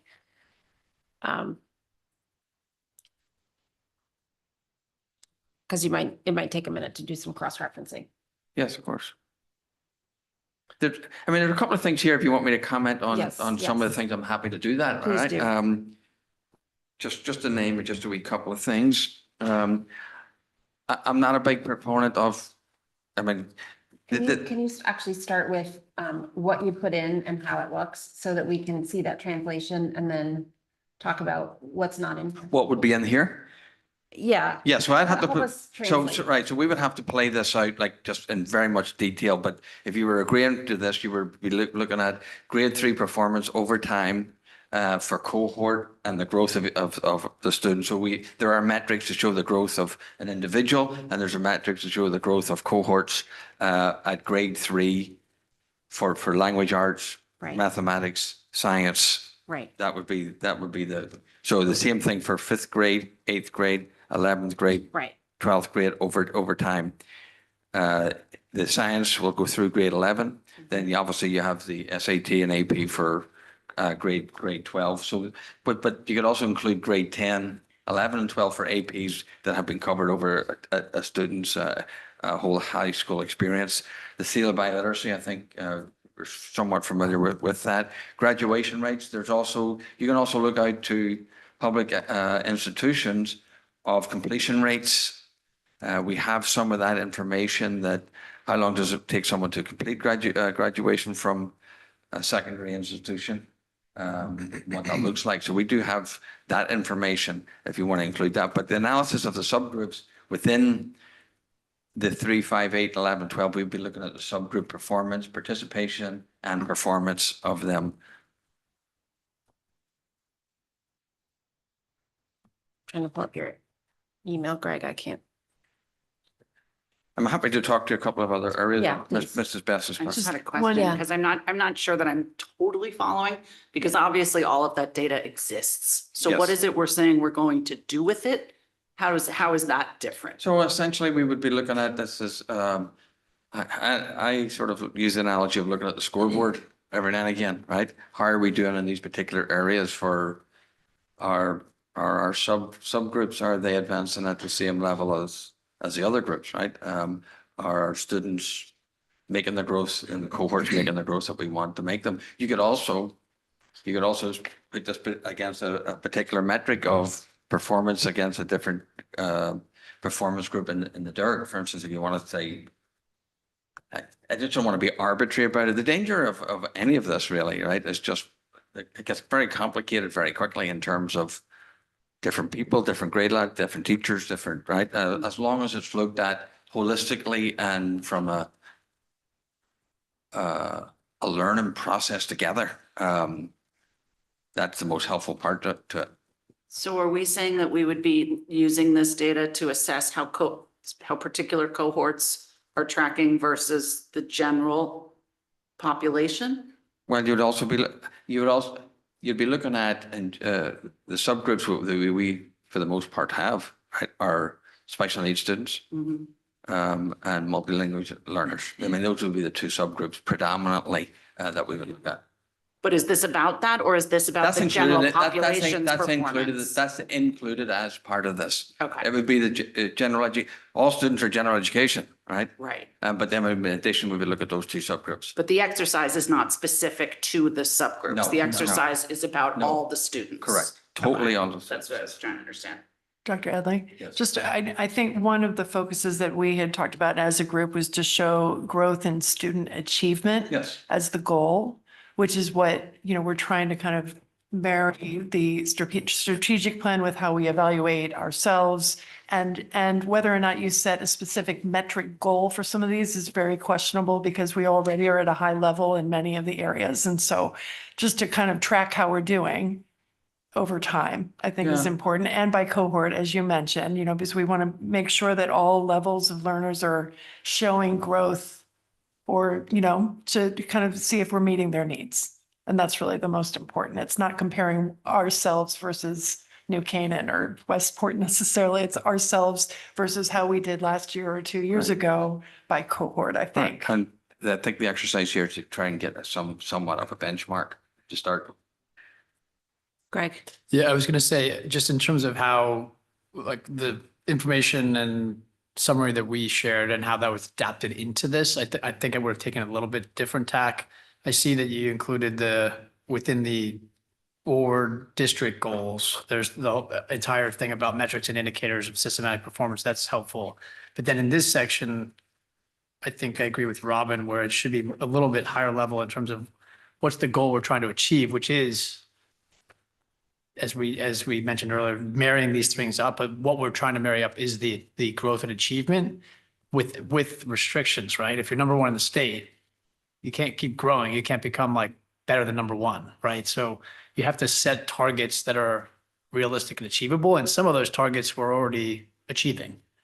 So I think the idea is like to create a set of metrics within this, or a set of targets in terms of achievement for our students or for the district that are identifiable, are measurable, that we can then look at historically to see trends and track going forward. And we need to figure out what the cadence of those are and how we're going to track them.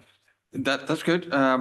My interpretation of this is if these are the things that you want to look at, then you write those around these. But if you don't agree with these in the first place, then I don't know if we can get the next level of specificity. Okay. Just a couple of other things that came up in the discussion. I mean, state and county championships and like state championships, and I'm not really, I just be honest, I don't think those are things that I would want to include. Those are things that I respectfully have left off this list for the moment.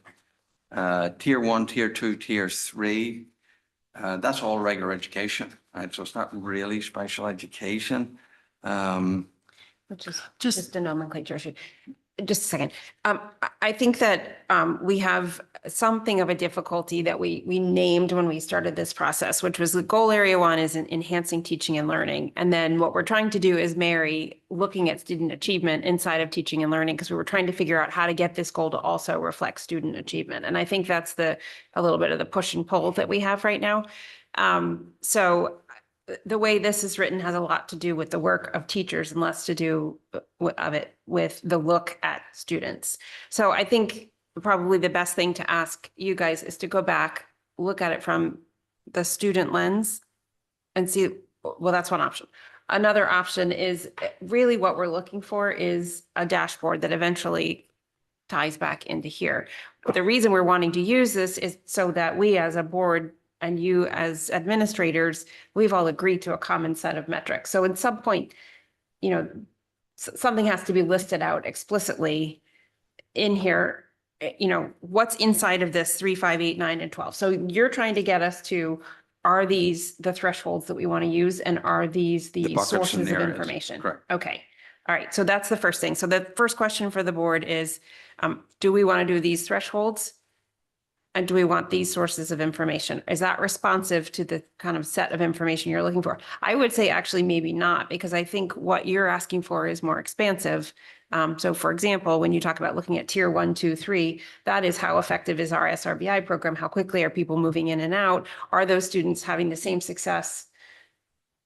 Maybe with this forms of assessment or maybe with others. So Yeah, like if there's 20 students in tier 1 and 10 of them are supposed to be back into the general population within 6 months. Yeah. Did they make it? Yeah. Are we tracking that? Yeah. To see if we're actually being successful with the program that we're implementing. Yeah. Yeah, I agree with that. I'm just like, it's just the scope of the entry to it, because we do a lot of this at different levels anyway. So it's just the scope of what you want to focus on as the sort of big indicators. Yep. Because otherwise we'll be reporting on, I just feel as if we're reporting on everything. Okay, I think there's a gap between that and this, that I think we need your help to marry. And if we could do some work on that, leading up to the next meeting, then we could probably bring this to a close next meeting. I think you were saying, what's the direction we're looking for? I think we're saying, yes, this is right directionally, but without seeing a little bit deeper, it's hard to know if it's effectively responsive. And I see you, Robin. I guess, I mean, the reason that the SRBI is in there, I think we were trying to figure out, okay, what are measures that you could use Yes. for Yes. some of these cohorts? Yes. And SRBI, the tiers is one. Completion of IEP goals is another, because we're trying to, some of this is operational metrics Yes, I versus understand. others, which is how are you measuring student learning growth?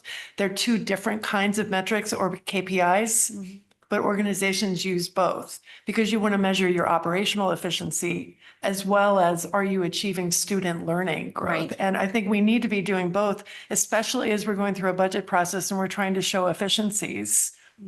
Or we were trying to identify we're not efficient. And the metrics and KPIs are a very good operational way to flag that. And that's a red dot versus a green dot, because maybe we have a lot of inefficiencies in a certain area that we need to improve. And I know that's a lot, and we don't want to make this more of a heavy lift for the administration, because the Right. last thing We're you want to trying be to doing focus. is just generating reports. Yeah. Yeah, we're part trying to- part of the This was a very exercise high was cut of- for you to look at all, like, we have a big, long list. Look at those and tell us, Yeah. these are all very easy to get. These are impossible. Take those off. These may take a little bit of work, but we can narrow it down within those different buckets. Yep. Julie. Did I miss the list? Yes. I Yeah. feel like I don't know what we're What's going- talking about a yeah. little bit, and that's part of the challenge I'm having right now too, because the last discussion we had about achievement and success was the need to dimensionalize it Right. and make sure that we're talking about these things in the same way. And I feel like this went in the wrong direction for where my head was from that. But it also seems like maybe we have a task force going that either we need to, the rest of us be brought up to speed on or brought into the conversation Yes. in some way. Yes, 'Cause that's this- correct. That's That's not correct. coming together. Because it didn't happen. Yes, I agree. So, yes, so if we could, I think we need one more meeting with this group to get this goal in whatever form, whether it's a dashboard and then there's something gets presented to the board so everybody's on the same page. Well, the dashboard is part of the whole thing, but no matter Understood. what it is, we're choosing. Understood. I just think that in trying to reconstruct this evening, we're not going to get there this evening. So my suggestion would be that we table it, do some work. I don't think this is ready to go. Unless people disagree with me, are you guys ready to sign off on goal, particularly you guys from that team? Are you ready to sign off on goal area 1, or do you want some more work on dimensionalizing it?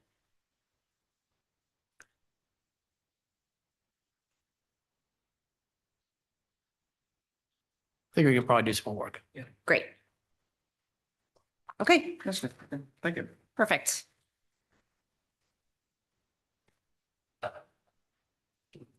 Okay, so we'll see that next meeting. All right, now we're moving on to the first reading of the board master agenda.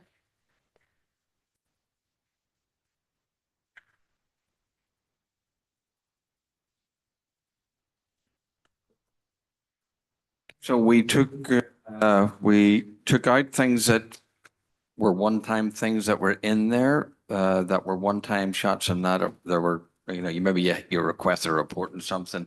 But we've tidied this up and put a wee bit of thought to it, particularly around the development of the budget, of when things are going to happen, what process they're going to happen. I'll point out a couple of things.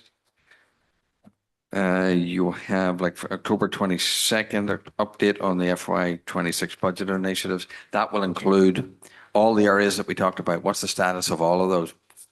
To start with, some of them might be, we haven't started yet, and other ones that may be fairly far along in the process. But instead of doing the separate presentations, we're giving an update on all of them, the status of them. I think that's what the board had requested. Mhm. I'm not going to go through all this, Madam Chair, unless you want me to, but I think we want to, staying on October 22nd, a couple other changes that you've made in this master agenda are moving an additional fiscal year 26 budget forecast to that date, and also a presentation of the updated 5-year capital plan, both of which typically happened a little bit later. And then moving to November 12th, those two things are to be inputs so that the Board of Education can give some guidance to the superintendent about the fiscal year 26 budget. It is my suggestion that the Finance Committee take up working with Rich on what a budget forecast looks like and a framework for providing some guidance, what that looks like, whether it's qualitative, quantitative, or a mix of both. And then come back to the board with a recommendation for what guidance looks like.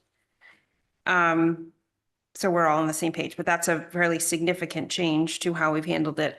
I also mentioned that Rich, that we did the year end already. So typically this was later on in the year, but we've now done the year end, so it doesn't appear in this agenda anywhere else. And then the last piece, Alan, is that you have built yourself a couple of placeholders for that, the update on the fiscal year 26. yes. And even noting, for example, if you look at December 10th, update on fiscal year 26 budget initiatives and potential efficiencies, you did that also November 26th. Correct. Yes, that's right. Yep. Noting that as we are probably looking at another tight budgetary year, we're trying to bring forward that question of timing we raised earlier. We're trying to bring more things forward so that the board and the community have an opportunity to see what they are. Well, in the same way that we're interested to see what the add-on things might be. Yeah. I don't want the things that we may be reducing to be a surprise either. Yeah. Understanding that we'll have to be very sensitive should people be affected at any point. Okay. This is just a first read. So, and I see your hand, Greg.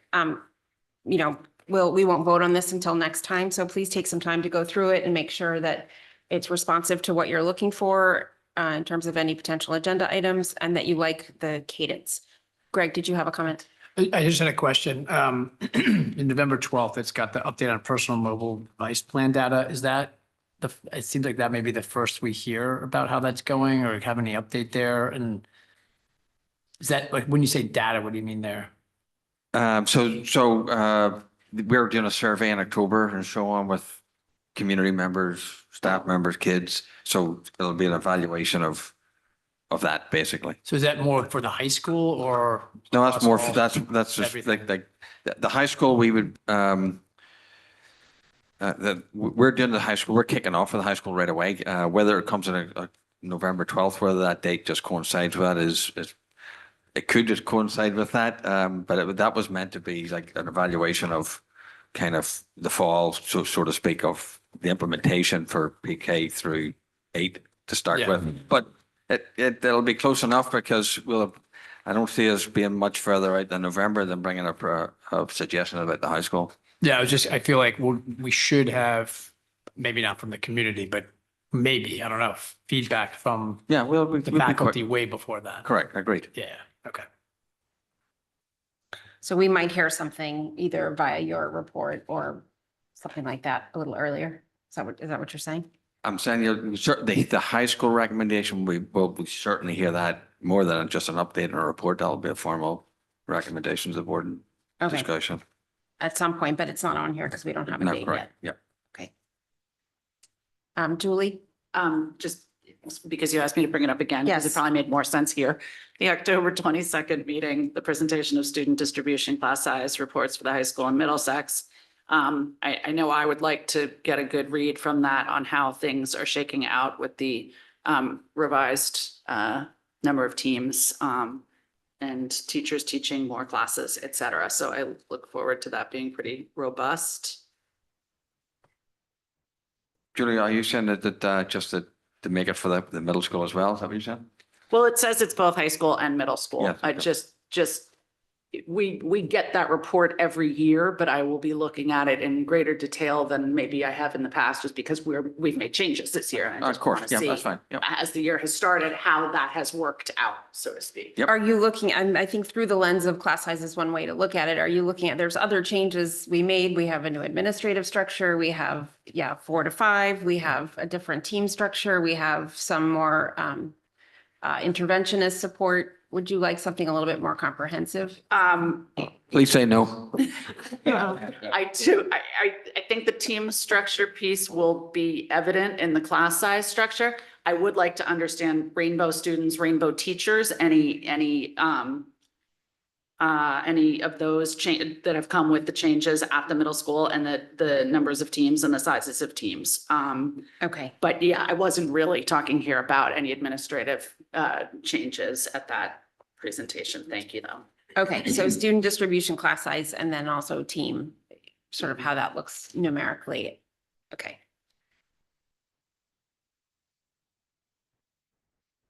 Okay, Just an observation, September 24th, it doesn't look like there's a lot of stuff in there. that is true.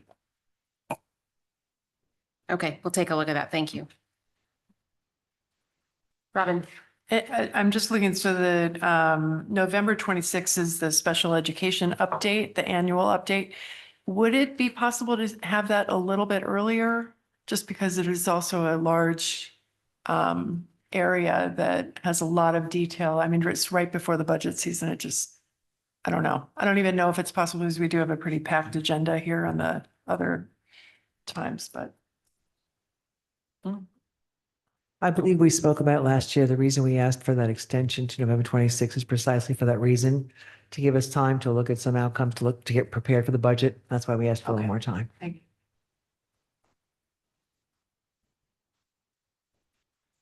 Okay. So Alan, can we just add to the bottom a TBD on the high school tech policy? So that way we don't lose it.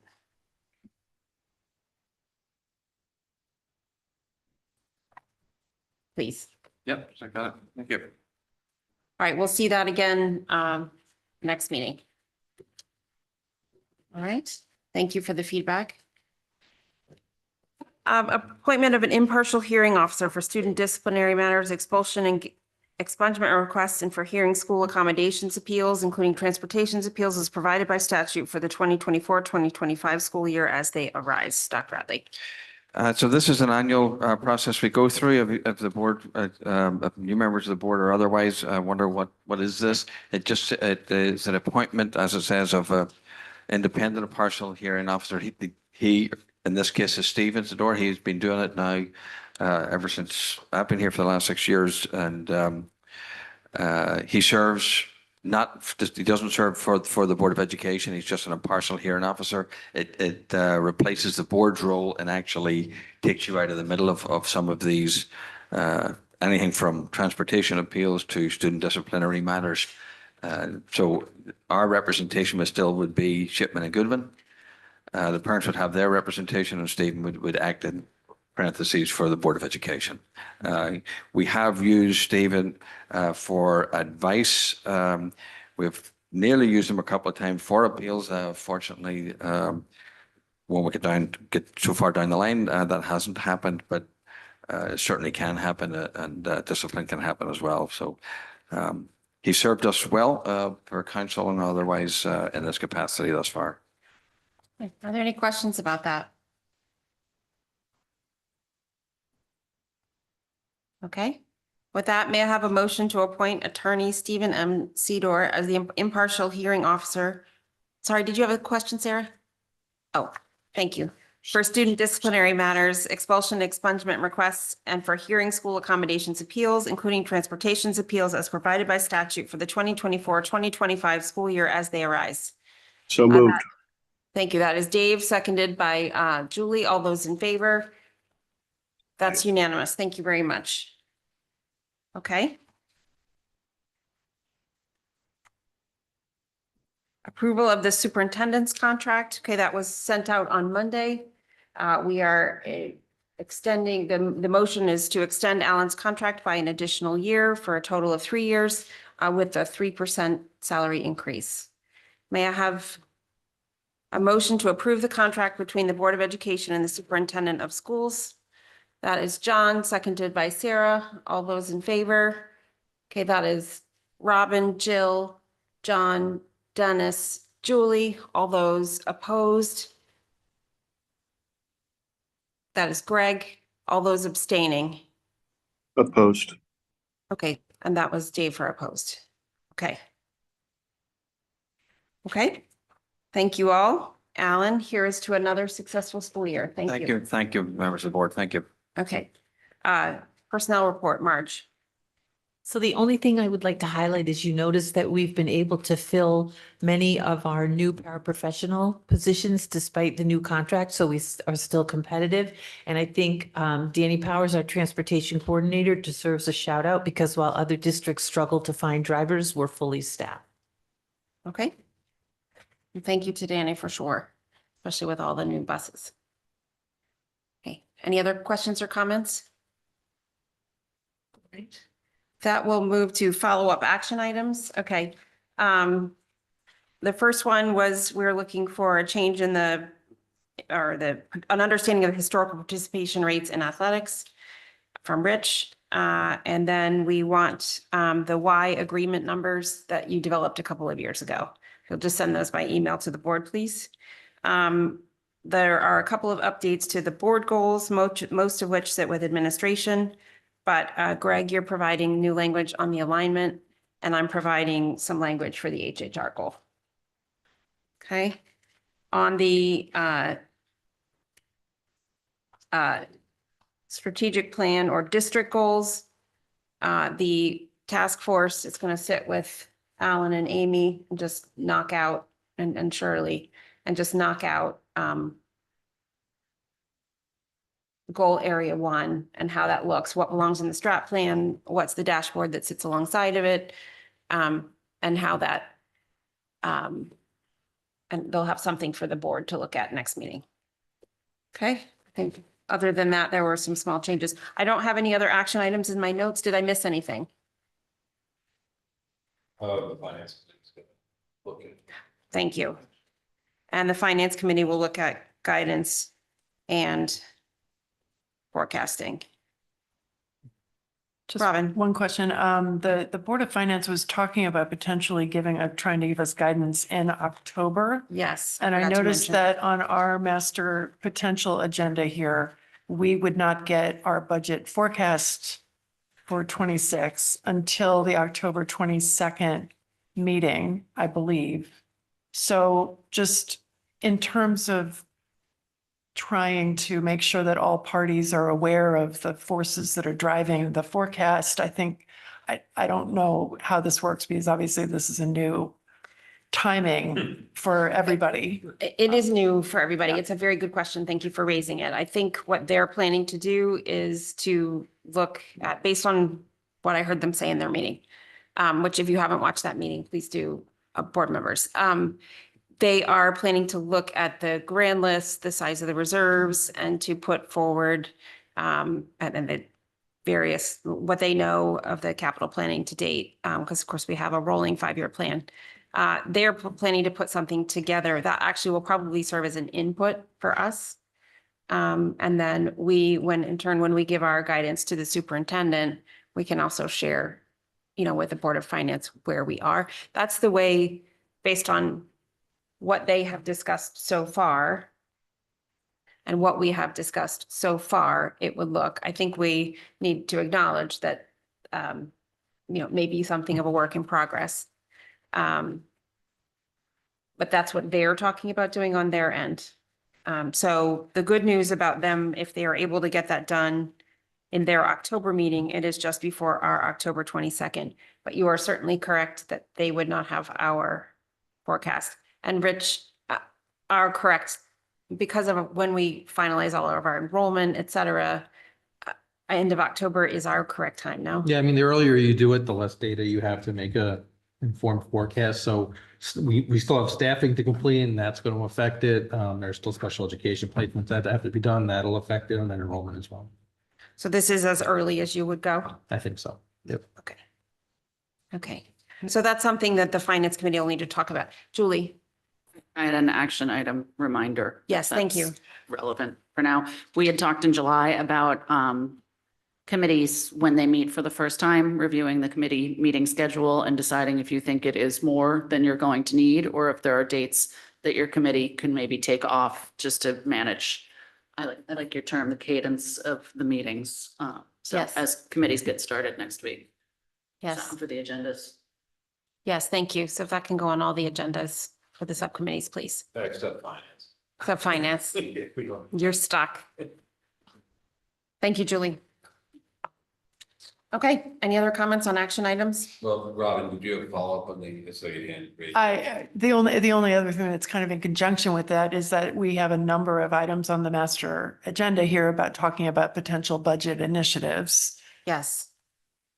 And, obviously, all of that potentially is tied into the Board of Finance guidance, which, and so, there are a lot of moving parts here. And in fairness to everyone who's talking about the potential budget initiatives, Right. I do want to make sure that we're able to give an impartial hearing to the potential initiatives and what we might need to be considering as part of our budget process. So again, this is all a little bit of a new kind of a system, so. It is. We have to take the Board of Finance guidance for what it is. And it's not, we have our role, they have their role.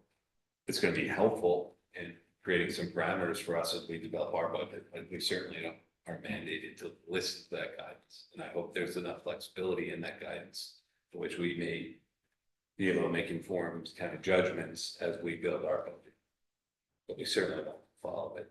Although I would recommend that we go ignore it. But I think that's something to take up in Finance. And kick around pretty heavily and come back with, because you guys meet in about 5 minutes, right? Rich, you're excited for this conversation with you. Okay. Okay. Anything else on action items? All right. With that, may I have a motion to adjourn? Julie, second. Yes, Dan? Did you have public Oh, comment? public comment. I'm good tonight, skipping everything. Public comment. Thank you, Dennis. Good evening. If anybody in person would like to participate in public comment, please approach the podium and wait for the chair to recognize you. If anyone online would like to participate in public comment, please use the raised hand icon. Please state your name and address for the record, and you will have up to 3 minutes to comment. Ms. McNamara, I see you have a raised hand. You have been recognized. I'm getting there. Thank you all and I appreciate listening to your comments on the discussion on RC 11. I have 4 comments. One, I would still hope to hear more clarification regarding the district's funding of off-site activities and sports. Specifically, why is the district paying for boys and girls diving? I still have not heard an answer to that. I don't expect answers now. This is not the forum, but I think every parent who participates in an off-campus sport would like to understand that. Second point, back with the why. I appreciate that you're going to be looking for more clarification and information about that agreement. But it sounds like the people who are benefiting from that contract are the swim parents, and the why. I'd like to understand how this agreement is benefiting the Darien taxpayers who are supporting your budget. 3, based upon the comment of one of the board members there, I just want to make sure I have this clear. I'm the parent of an ice hockey captain and a lacrosse captain. Is it clear that protective equipment will be supplied to ice hockey players if they request it? Perhaps we can follow up with Mr. Manfredonia, but that is what I heard. So I want to make sure I have that straight for the men's ice hockey team. And 4, separate topic, there was a lot of discussion regarding task force. Julie, you were mentioning it there. I was getting a little lost myself. I just want to make sure that are these task force on your website with agendas and minutes posted? So I just wanted to clarify on that point. And thank you very much for your time. Thank you. Ms. McCray, you are recognized. Please state your name and address for the record, and please note you have 3 minutes to speak. Thank you. Ailey McCray, 69 Sedgwick Avenue. I've very much enjoyed listening to your conversation, and I appreciate the opportunity to speak a little further. I've heard a lot about growth in participation of extracurricular or sports programs. Just to be very clear, what I am trying to propose a change for is the structure of the chamber music honors music program, and that every student should be able to follow their pathway of music through the high school. Due to scheduling changes, I'm hearing of more and more students, and we don't have any data.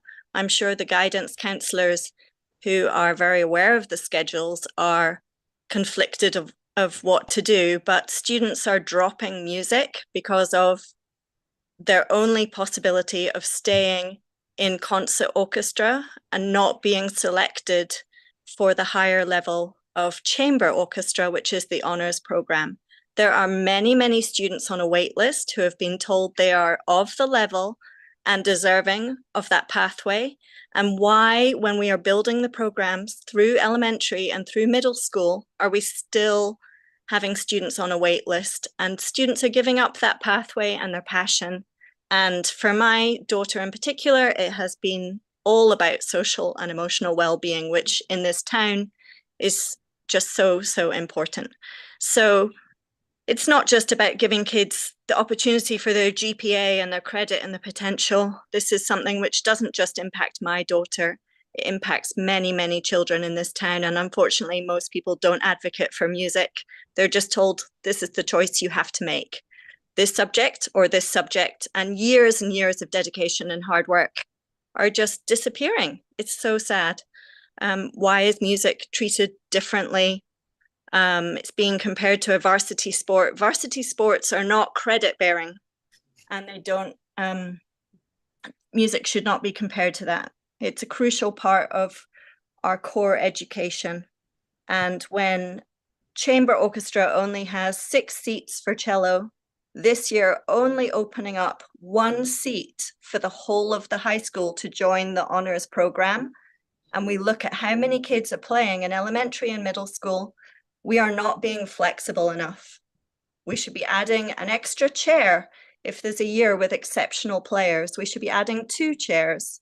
And why is the wait list so long? I'm a professional musician.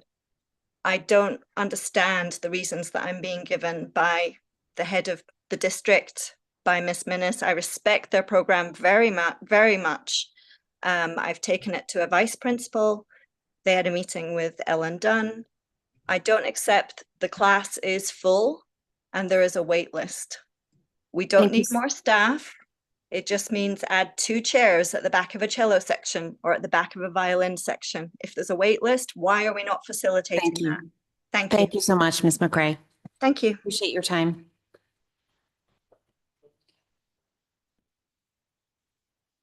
There are no raised hands at this time. Okay.